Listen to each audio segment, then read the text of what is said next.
Bright-eyed and bushy-tailed is not us. Just I'm fairly confident I'm the only surgeon in all of North America who hates morning meetings and early starts. So, we were going to talk to you about the Grace Committee. We did look at our slides again last night and then both fell asleep. Right after we discovered one typo, so you can snicker at the others as you need. So what does the Grace Committee do for those who are new here? Grace, growth, retention, and continuing education for Christians in the Holy Land, or about Christians in the Holy Land.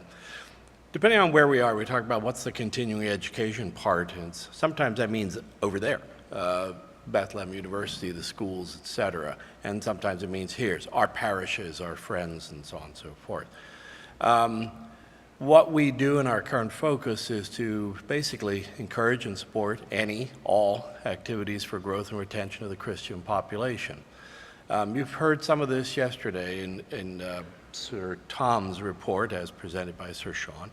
What do we suggest at our end? Prayer support and financial support, to no surprise. Prayer support should be daily, if possible. They don't run out of needs, and we all know that. That's why we're here. That's why we do this. So, the financial support, we'll talk in more detail. Fundamentally, we support the works and the needs of the Latin Patriarch.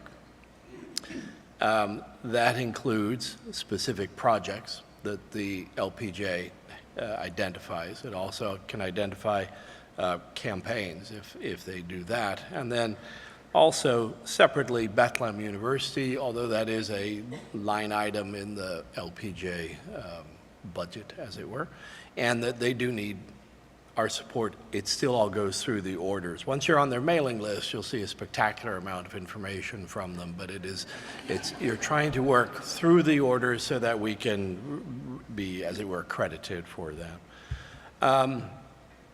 I'll talk about the projects, and Mary will address the Bethlehem University material.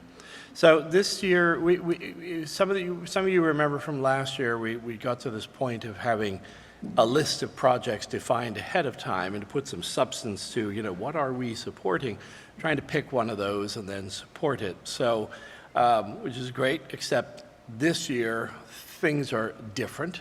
There was a early release of a much more abbreviated list. This is a decision well above our pay grade, which, considering that we're all being paid nothing, I'm not sure how the pay grades work. Someone's getting twice as much nothing as I am. That's right. Yeah. So we had a fairly short list, and last year we were able to get it as far as to the winter meeting, the council meeting in February, and choose one. This year there are fewer to choose from. So what we're doing is funding a project in Aboud, a small town in Israel, where the LPJ has a school, a parish hall, and a convent. And last year we were funding fun interactive projectors for use in the classroom and all that. This year we're fixing their 3-phase voltage supply. So, but these are things that you need. I looked a little bit about Aboud, and I thought that's interesting. It exists because it's on the Roman road between Galilee and Jerusalem. And you can just imagine who has traveled that road. And there's something like a dozen churches in this very small town of a few thousand. And the LPJ obviously has a presence there. So that was that project of getting an electrician for $35,000, which is probably about 2 hours' work at our rate, was completed and was funded from some overflow from donations for projects in 2022, and then the end of year request that was sent out at the end of 2022, not 23, which, as my wife said, that hasn't happened yet, and then she was asleep. So while other people were bright-eyed and bushy-tailed in the hospitality room and wherever. So this meeting is tiring, Sean. Really? Yeah. So what's the next set of projects? It's kind of like I suspect we will have those sets again, but again, that's at that infinitely higher pay grade, which is we have not yet heard about. Okay. So our next initiative was to consolidate Bethlehem University scholarship funding. In the past, if you are new to this or maybe you don't remember, several areas were funding Bethlehem University scholarships. It just got to be a lot of paperwork, a lot of people doing the same work over and over again, and we decided to centralize it through our lieutenancy. So at the end of the year, we sent out a plea requesting funds, and again in the spring we did. So now if you go to our website, EOHSJ Northern, you can find on the donate page that you can donate to the project if we have a specific project going, or you can donate directly to Bethlehem University through our lieutenancy. This year we were able to raise $24,000, which is 6 scholarships. A scholarship there is $4,000. So that was through the funding of individuals here. Our legacy fund donated some, and our lieutenant's discretionary funds. So we would like to commit to 6 scholarships a year. If that is not happening, we'll reevaluate and see what the next year brings. But at the end of the year, we will put out a plea. You can go anytime and donate if you want. They're put in a special fund, and then it's donated through Sir Sean to Bethlehem University. The next thing we do, is this a book? Push it, yeah. Maybe not. There you go. Oh, these are next steps. We'll go to that next after. The next thing we've done is, with the many people in this room, we've created a bookmark. And for people who are new or people who do not know, this bookmark has a picture of a knight and a dame vested, has history of our order. There are some websites, including our Northern Lieutenancy's website. On the back, there are things, if you're going on pilgrimage, things to think about, things to pray. Look at the Franciscan Foundation website. There's all kinds of information about what's going on in the Holy Land. And we use these in a couple of ways. If we're vested, say at an ordination or a funeral, and people come to us and say, "Who are you people?" Several of us try to carry some of these with us, and we can hand them to them. Happy to talk to them. But if they're in a hurry and they're just, want the quick answer, we hand this out.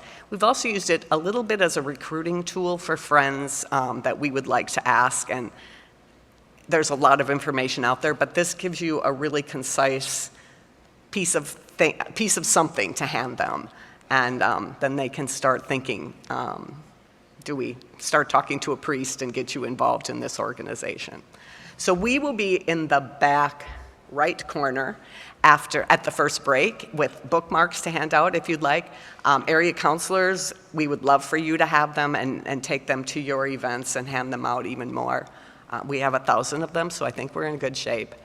Also, if you have any questions about anything that we've talked about, we'll be back there and we'd be happy to answer. And I'll let you finish. Yeah. So, which is just the Facebook. Right. Okay, so then the only other thing, actually slight change in direction. I remain the administrator for our Facebook page for members coming in, new investees, welcome. There is such a thing, you can search it easily, EOHSJ Northern. It is a closed group, and for everyone to be aware, that's actually worked quite well. We haven't had any, mysterious ads appearing, hacking, etc., but it is very much a closed group. And we've had it for some years now, so yeah.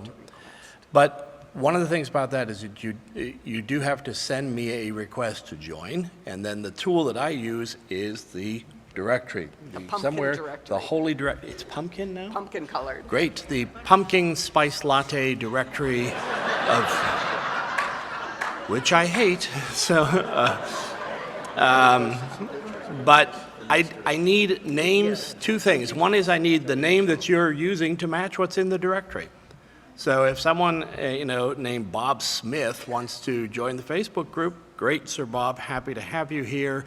If you exist on Facebook, it will come up with that name. So if you are also James Bond 007-3, it's not going to work because I won't match them. So that's and every now and then I message someone saying, are you in this order? And then generally I get silence for a response.